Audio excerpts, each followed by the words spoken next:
and you can right click that, fill in some more. So it's really quick, handy way of doing stuff. Another button I did not go over is the undo button, and that just steps you back a few ways. But if you want, also hit Control Z, which is also the exact same as the undo button. Okay.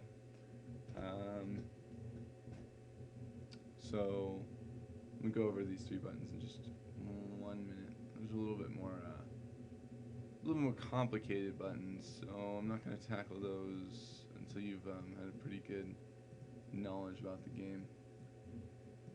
And once again, we're going to right click, get that one going, and yeah, you can just this is probably the part that takes the longest about this game is making the scenery and making it look good.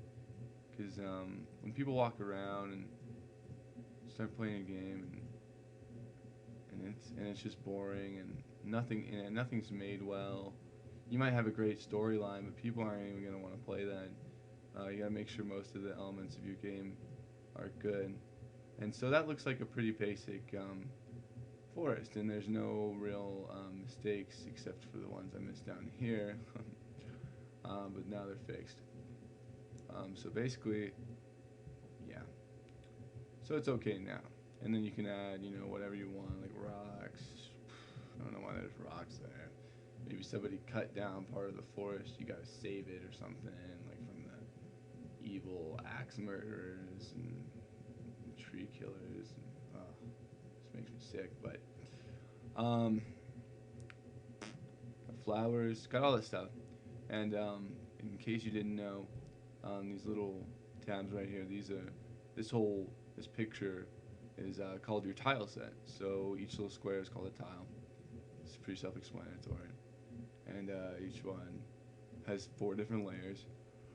One cool thing to note about the layers is if you put something on the bottom, like that, and the second layer will go on top of it, but it will keep that little thing there, because as you will see, the mountain is still there.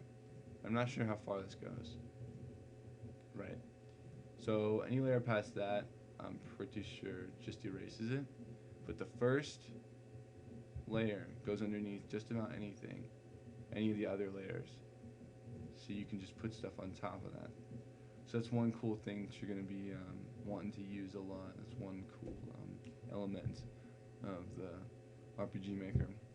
Okay, so moving on, there is, if you right click your map 001, yeah,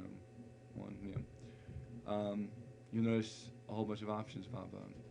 New map, new area, copy, delete, shift.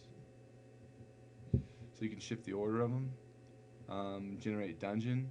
I never use this, I just make my own dungeons, but if you want to, you can, but when they generate dungeons, they usually look like crap, so I suggest not to. New map, self-explanatory. New area. I'm not too fond of areas. I think it's just where you can encounter enemies is all the areas are. It's not that complicated because it says area this, area position, then you can select your area just like that, and then select what kind of troops you want to appear in that area. So then we're not going to do that right now. I mean, it's pretty basic. It's not anything new. So let's say we want to edit the name of our map just so we can keep track of what the name of our map is. So we're going to call this map world. Here you can change the height. You can type it in, which is a lot faster, or you can use the down arrows and up arrows to change it. Scroll time, vertical loop, horizontal loop, both loop. This is for the parallax background. I'm pretty sure. Scroll time. No. Maybe not. Maybe it just has its options down here. But you can put clouds right here. Loop horizontal, loop vertical, show and editor.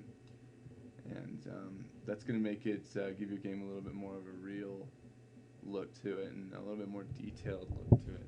And you can import different ones. I saw one kid imported these little clouds, and basically he changed the color of the clouds and made them transparent so it looked like actual shadows of the clouds and not the clouds themselves. So it was really cool.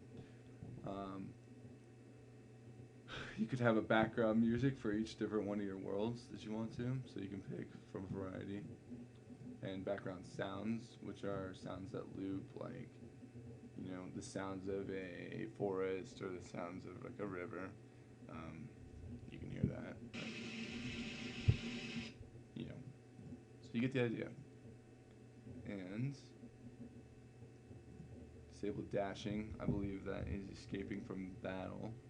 And then you can just set the entire map if you wanted to a certain amount, like, you know, certain troops. And this is about how many steps it's going to take till you actually encounter somebody. But it's going to be like an average. So it's going to kind of guess. It's not always going to be 30 steps because they want to make it interesting.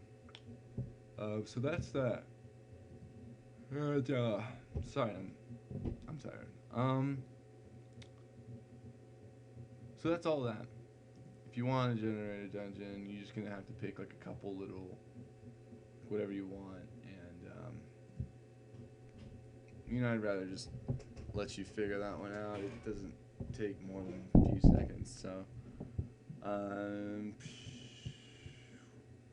well, I think that's going to be part 1 of my video. So I will talk to you guys in part 2 of the RPG Maker VX tutorial.